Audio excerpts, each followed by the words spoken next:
Hi, my name's Noel. This is my grandson, Isaac. Say hi, this is my... Hi, this is my grandpa, Noel. When I was a 9-year-old kid, like my grandson is now, the world looked bright. My dad had a shiny new 1955 Pontiac. World War II and the Korean War were behind us, and the world seemed full of a can-do spirit and hope for a brighter future. Now, 53 years later, the future seems bleak and dangerous, and there's a certain level of pessimism all around us. Many of us aren't so sure human life will even be here 53 years from now.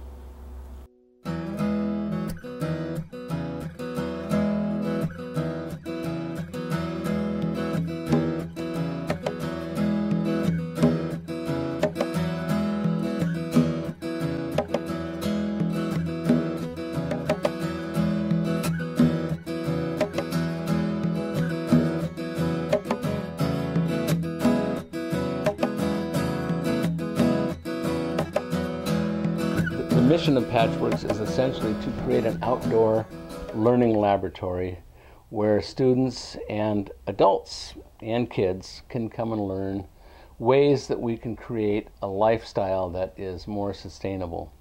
The idea is to get in touch with what is available to us locally, local resources. I like the thought of like growing your own food, you know?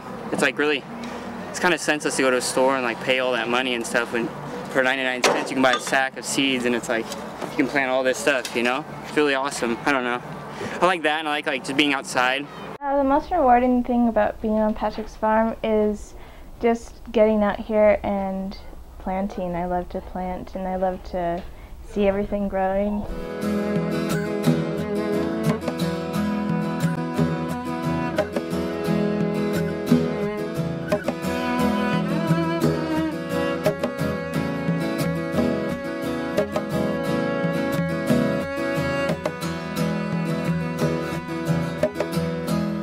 Both of us were both partners for a senior service project, and we started over at St. Rose School back in the beginning of school. We were teaching the 6th graders during their science class about the environment and its beginning impact. of like this year? This last school year. School year. Okay. School year. And then Tyler kind of introduced us up here. We taught them, you know, kind of the book smarts, and now we wanted to move into the street smarts as far as applying what we've taught them in a larger sense. That way they can go home, you know, what we hope and what seems to be relevant is the kids go home and, hey, Mom, Dad, can we get a compost pile going? This is Lucas Michael Topoulos live at Patchwork's farm.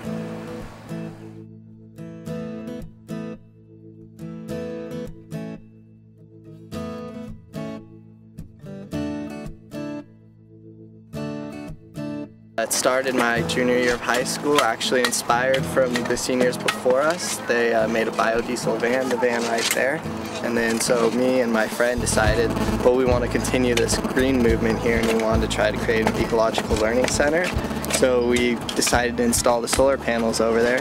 And first we had a lot of ideas for funding, including we wanted to like have a dance and all this stuff, but we ended up finding a grant and I applied for it and wrote for it, and it was from State Farm Insurance, and it was like allied with the local YMCA, and we got $39,000, a little over $39,000.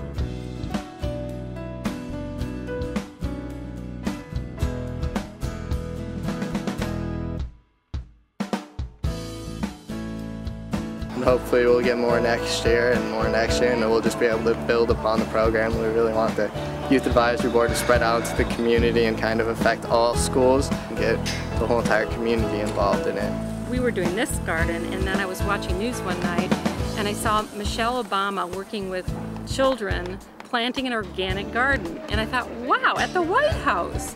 You know, and I thought, this is what we're doing here. And I remember coming into Marlena and Noel and I said, I think that makes it more exciting for the kids, because when they come here you can say, wow, you know, that's the same thing that's happening at the White House.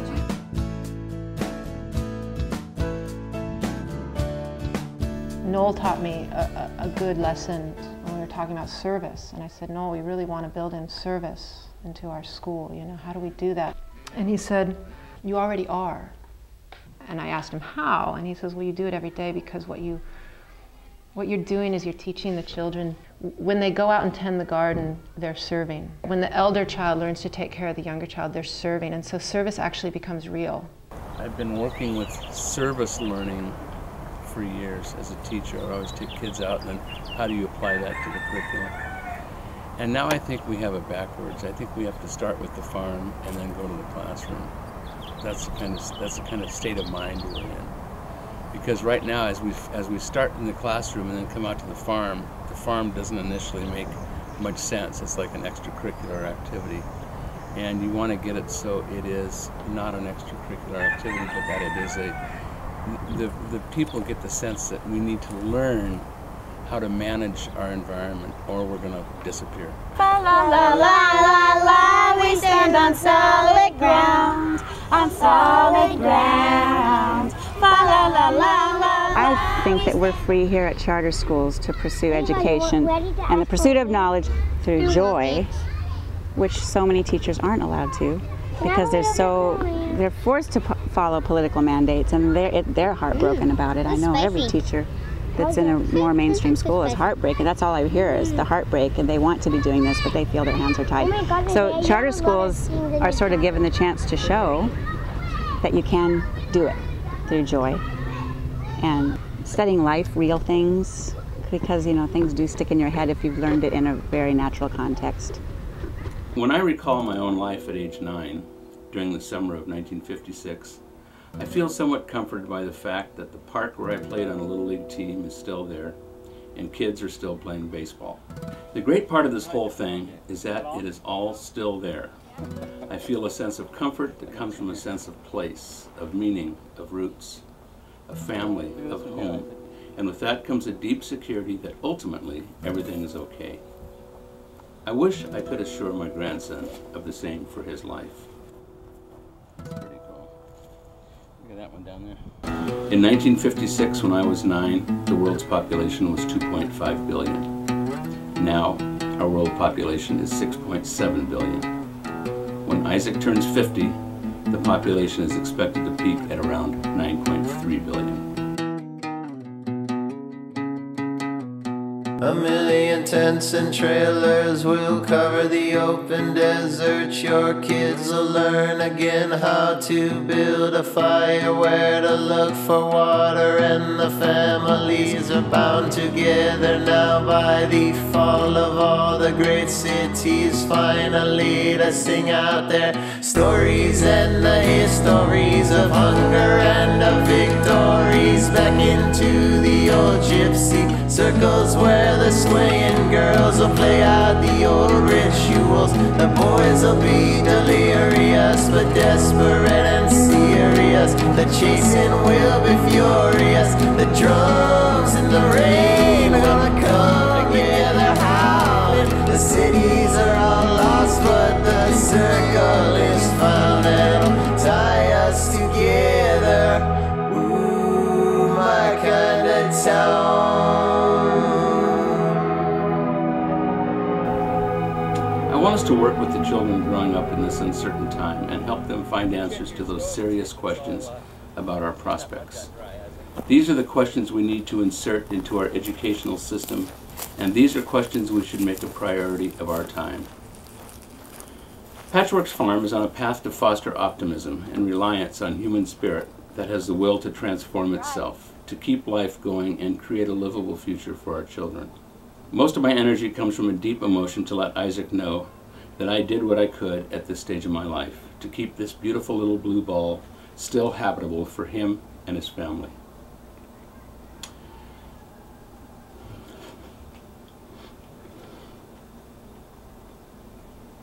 I hope you can visit Patchworks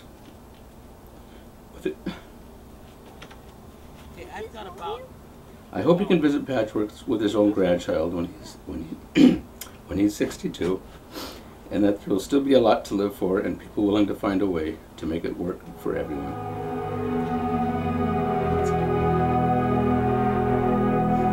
Who were you before the fall? I was a singer, saw the future laid out in dominoes. Now I hunt the buffaloes. And my darling, who were you behind the counter with the day memorized and those cold vacant eyes? Well, you swore you were free, swore you could see him coming. It was old angel midnight staring you down. He's stealing the water right out of the ground.